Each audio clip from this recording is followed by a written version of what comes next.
కుకట్పల్లిలోని Shri Bhramaramba Mallikarjuna function హాల్లో నిర్వహించిన RK collections clearance sale వద్ద ఉద్రిక్తత చోటు చేసుకుంది. భారీ ఆఫర్లు ప్రకటించడంతో నగరంలోని వివిధ ప్రాంతాల నుంచి మహిళలు భారీగా తరలివచ్చారు. అయితే మేనేజ్మెంట్ సరిపడా స్టాళ్లు ఏర్పాటు చేయకపోవడం, కంప్యూటర్ బిల్లింగ్ వ్యవస్థ పనిచేయకపోవడం వల్ల అక్కడ గందరగోళం నెలకొంది. అంతేకాకుండా స్టాళ్లు తక్కువగా ఉండడంతో మహిళలు బయట ఎండలోనే గంటలు తరబడి వేచి ఉండాల్సిన పరిస్థితి ఏర్పడింది. దీంతో స్వల్ప ఉద్రిక్తత చోటు చేసుకుంది. ఎంతసేపటికి పరిస్థితి అదుపులోకి రాకపోవడంతో యాజమాన్యం పోలీసులకు సమాచారం ఇచ్చారు. ఆ తర్వాత ఘటనా స్థలానికి చేరుకున్న పోలీసులు మహిళలను బయటకు పంపించి పరిస్థితిని అదుపులోకి తీసుకొచ్చారు. అనుమతులు లేకుండా ఆర్కే కలెక్షన్స్ క్లియరెన్స్ సేల్ నిర్వహించినట్టు పోలీసులు గుర్తించారు.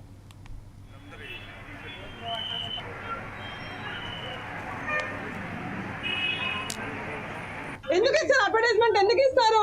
గంటలు గంటలు నిల్చొని లాక్కొని ఎంతమంది లేడీస్ సఫర్ అవుతున్నారు. ఎక్కడెక్కడి నుంచో వచ్చారు. అరే ఆఫర్ ఉందా తీసుకుందామని ఫ్రీగా అయితే ఇవ్వట్లేదు కదా, కొంచెమన్నా ఉండాలి అంటే మీతో కంట్రోల్ అక్కడ పంపించేశారు. కట్టుకోండి వాడే కట్టుకోండి, ఆర్కే వాడే కట్టుకోండి, ఒక్కదాని మీద ఒకటి కట్టుకొని అంతే అనిపిస్తుంది భయ్యా, ఇంకేం అనిపించదు. కోపం వచ్చేస్తుంది లేడీస్ కి. సఫర్ అయితే ఎవరైనా కూడా ఫ్రీగా అయితే ఇవ్వట్లేదు కదా, ఇంట్లోంచి అయితే ఇవ్వట్లేదు కదా, పంచుతామని రావట్లేదు కదా, ఎవరికైనా డబ్బులు పెట్టే వస్తాయి. 9:30కి ఓపెన్ చేశారు షాపు. అప్పటి నుంచి బిల్లింగ్ దగ్గరకు వచ్చే వరకు బిల్లింగ్ లేదన్నారు. ఇది రెండోసారి ఇలా జరగటం. ఆర్కే కలెక్షన్ ఎవరో ఇద్దరు లేడీస్ ఉన్నారు, వాళ్ళు ఎవరో మాకు తెలీదు. రిలీజ్ వారం ముందు రిలీజ్ చేశారు వీడియో. ఈ ఆఫర్స్ అనుకుంటా ఇందులో పెట్టారు. 9:30కి వచ్చాము. ఇప్పుడు బిల్లింగ్ వేసేటప్పటికి పర్మిషన్ లేదంట. మేము ఎల్బీ నగర్ నుంచి వచ్చాము. అక్కడ లోపల చూడండి, వెళ్ళమని చెప్పి లేడీస్ సిద్దిసిల్ల ఎక్కడ సిరిసిల్ల నుంచో ఎక్కడ సిద్దిపేట నుంచి వచ్చారంట. వాళ్ళు ఏడుస్తున్నారు, మేము వెళ్ళము, మాకు బిల్ వేయండి అని చెప్పి. పోలీసు పర్మిషన్ లేదు అని చెప్తున్నారు. ఇది చీరల మ్యాటర్ కాదండి, మేము పబ్లిసిటీయో ఏం చేయడానికో జనం కోసం అంతే. ఎమోషన్ అనుకోండి, మీరు అనుకోవచ్చు చీరల కోసం ఇంత చేయాలా, మాకు చీరలు కరువు రాలేదు, ఏమీ లేదు. పెట్టారు, చూద్దాము అని వచ్చాము. బిల్లింగ్ దగ్గరకు వచ్చాక ఇక లేదు, ఆపేశారు. జనం ఎక్కువ అవుతారని వాళ్ళకి తెలీదా? ఓపెన్ ప్లేస్ తీసుకోవాలని వాళ్ళకి తెలీదా? జనం ఎక్కువ వస్తారని వాళ్ళకి తెలీదా? అన్ని తెలుసు కదా, దానికి తగ్గట్టు ప్రిపరేషన్ చేయాలి కదా. ఒక్క లేడీస్ లేరు ఇక్కడ చూపించే వాళ్ళు, ఒక్క లేడీస్ లేరు. బిల్లింగ్ వేయడానికి 5 మంది అంట. ఇంతమంది జనం మీద 3 కౌంటర్లు పెట్టారు. సభ్యకరంగా మాట్లాడుతున్నారు. ఒక అమ్మాయిని కొట్టారు. అక్కడ ఉన్నారు, నిజామాబాద్ నుంచి వచ్చారు వాళ్ళు. కొట్టారు ముందు లోపల. రేపు రండి, రేపు మళ్ళీ పెడతారంట. రేపు పోలీసులు ఏమో పర్మిషనే లేదు, వెళ్ళండి బయటకు వెళ్ళండి అని వచ్చి వాళ్ళ స్టాఫ్ ని కొట్టారు. ఎవరో తీసుకెళ్తున్నారు అన్నారు. ఏముందండి, డబ్బులు ఇస్తారు, వాళ్ళని వదిలేస్తారు. మళ్ళీ అప్పుడెప్పుడో అన్నారు, ఆ రోజు రిటర్న్ వెళ్ళిపోయాము. ఈ రోజు 10కి వచ్చాము. పోనీ లోపల పంపించిన వాళ్ళకన్నా ఇచ్చి పంపించాలి కదా. ఇది ఎక్కడ అంత దారుణం, ఎంత మంది లేడీస్ సఫర్ అవుతున్నారు. సరే కొంతమందిని ఒక 500 మెంబర్స్ కి ఇచ్చి మిగిలిన వాళ్ళకి రేపు ఇవ్వాల్సింది. కొన్ని మినిమం సారీస్ పెట్టండి, ఒక పర్సన్ కి 4 or 5 అని. ఇలా బ్యాగులు పట్టుకోకుండా మినిమం తీసుకుంటాం కదా, తీసుకురండి. అన్నీ ఇవ్వండి, ఒక్కొక్కరికి ఒక 4 or 5 ఇవ్వండి. అందరూ సాటిస్ఫై అవుతారు కదా. ఇప్పుడు మేము సెలెక్షన్ చేసి పెట్టుకున్నాం. అక్కడ రూల్ లైన్ పాటిస్తే బాగుంటది. చాలా మంది అప్డేట్ అయినా దూరం నుంచి వచ్చినాం. మేము అసలు చాలా దూరం నుంచి వచ్చినాం.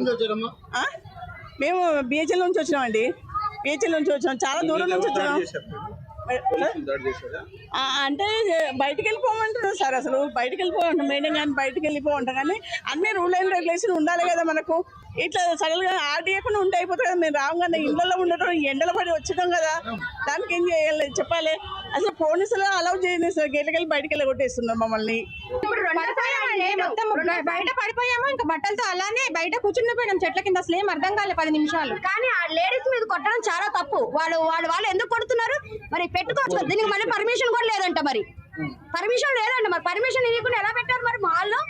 తీసుకొని సెకండ్ టైం అలా చేయాలి కదా. ఇప్పుడు వచ్చిన నాట్ ఓన్లీ మేమంటే లోకల్, చాలా మంది దూరం నుంచి వచ్చిన వాళ్ళు ఉంటారు. దే విల్ సఫర్ కదా. సో అది ఏంటంటే ఒక చేసింది ఏదో పద్ధతిగా చేస్తే కరెక్ట్ గా ఉంటది. ఒక సిస్టమేటిక్ ఉంటే ఎవరైనా ఇది అవ్వరు. అన్ని తీసుకొని చేయకపోతే అది దట్ విల్ బి సార్. రంగల్ నుంచి అలా వచ్చిన దే విల్ సఫర్ కదా. That's what I'm telling to the RK collections. Please stop these all things. అసలు మేనేజ్మెంట్ ముందు చెప్పాలి. అసలు మేము రావడం వచ్చేసి నాగోల్ నుంచి వచ్చాము మేము. అండ్ ఏం చెప్పాలంటే అసలు ఫస్ట్ ఆఫ్ ఆల్ వాళ్ళు ఓన్లీ ఇంత పెద్ద హాల్ తీసుకున్నారు. ఇంత పెద్ద హాల్ తీసుకున్నప్పుడు they should maintain at least 20 counters. People selection ఎలాగో శారీస్ అందరు పిక్ చేసుకుంటున్నారు కాబట్టి 20 కౌంటర్లు, ఇటు 10 అటు 10 పెట్టి అట్లీస్ట్ మాన్యువల్ అయినా అరేంజ్ చేసి ఏదో చేసి వాళ్ళు చేస్తే ఈ క్రౌడ్ క్లియర్ అయ్యేది. ఫస్ట్ సెట్ పీపుల్ వెళ్ళిపోయేవాళ్ళు. అలా కాకుండా నేను కస్టమర్గా వచ్చి నేను వాలంటీర్ చేశాను. నాతో పాటు వచ్చిన ఆవిడ రిస్క్ మీద తీసుకొచ్చాను పెద్దామని. తన కింద పడిపోయింది, తను తొక్కేశారు. తను ఉంది, తన బీపీ లో అయి తన కింద పడిపోయింది అని చెప్పాము. వాటర్ ఇచ్చి కూర్చోబెట్టాము, ఆటో బుక్ చేసుకొని ఇంటికి వెళ్ళిపోతాం. లాస్ట్కి ఎండ్ ఆఫ్ ద డే ఇంత హార్డ్ వర్క్ చేసి ఏది చేసినా ఎండ్ ఆఫ్ ద డే ఏం జరగలేదు. బట్ అట్లీస్ట్ ఇప్పుడు లోపల అయితే 1000+ పీపుల్ ఉన్నారండి. ఇంట్లో బీరువా నిండా ఉన్నా ఇంకా కావాలనిపిస్తుంది. సో ఆబ్వియస్లీ నాలాగే వీళ్ళందరూ వచ్చారు. వాళ్ళకి సరైన proper this is not the first time. 1 week అయ్యింది. మార్నింగ్ నుంచి ఈవినింగ్ దాకా వెయిట్ చేసాం. ఉన్న వాళ్ళకన్నా బిల్లింగ్ వేయాలి కదా, అంత మెయింటైన్ చేయలేనప్పుడు నోన్ మూసుకొని కూర్చోవాలి. తక్కువ వచ్చినాయి అంటే ఎవరు తగ్గట్టు వాళ్ళు తీసుకుంటాం. ఆఫర్ ఉంటే ఎవరైనా ముందు వస్తాం కదండి. ఇప్పుడు ఉండనివ్వండి లేకపోనివ్వండి, తక్కువకి వస్తున్నాయంటే ఎవరైనా వెళ్తారు అక్కడికి. ఇప్పుడు వీళ్ళు పెట్టాలనుకున్నప్పుడు వాళ్ళు సరిగ్గా మెయింటైన్ చేయాలి. సెకండ్ టైం ఇది, ఫస్ట్ కూడా కాదు, సెకండ్ టైం ఇలాగే వెళ్ళిపోయాం మేము. అది ఎందుకు అట్లా మెయింటైన్ చేయలేనప్పుడు ఎందుకు? ఇప్పుడు ఓకే అందరు వచ్చారు పంపించేశారు, క్లోజ్ చేయించండి, కేసు పెట్టారు అది ఇది అంటున్నారు. ఏ బ్రాంచ్ ఓపెన్ అవ్వకూడదు. మా ఆంధ్ర నుంచి వీళ్ళ నుంచి మా ఫ్రెండ్స్ వాళ్ళందరూ వచ్చారు. టికెట్స్ కూడా చూపించాము PS లో, కానీ కొంచెం కూడా కరుణించలేదు. బిల్డింగ్ కౌంటర్ దగ్గరకు వచ్చాక బిల్డింగ్ అయ్యేలోపు మళ్ళీ మా చీరలన్నీ గుచ్చుకొని పడేశారు. చాలా ఇబ్బందిగా ఉంది. అప్పుడు కూడా RK కలెక్షన్స్ 15th రోజు పెట్టి మమ్మల్ని అప్పుడు కూడా అంతే చేశారు. ఇప్పుడు కూడా అంత లేనప్పుడు కౌంటర్స్ ఎక్కువ పెంచి మీరు బిల్డింగ్ సెక్షన్స్ చాలా పెంచి పద్ధతిగా క్యూ లాగా పాటించాలి. PS వాళ్ళని మీరు పెట్టుకోవాలి. కానీ ఇంత బిల్డింగ్ చేయించినాక పిల్లలు చిన్న పిల్లల్ని వదిలేసి వచ్చి ఇంత రిస్క్ తీసుకోవడం అవసరం మాకు లేదు. మేము ట్రాన్స్పోర్ట్ అన్న మాకు కట్టించండి. పెద్ద కానిస్టేబుల్స్ మేమే పెద్ద తోపు అనుకోని మమ్మల్ని వచ్చి నెట్టేయడం అది పద్ధతి కాదు. అది ఎంత కానిస్టేబుల్ అయినా ఎంత PS అయినా ఫస్ట్ ఉండాలి రూల్స్ అండ్ రెగ్యులేషన్స్ లేనప్పుడు మీరు ఎందుకు పెట్టుకున్నారు RK కలెక్షన్స్ అని? ఎందుకు ఇస్తారు అడ్వర్టైజ్మెంట్? ఎందుకు ఇస్తారు?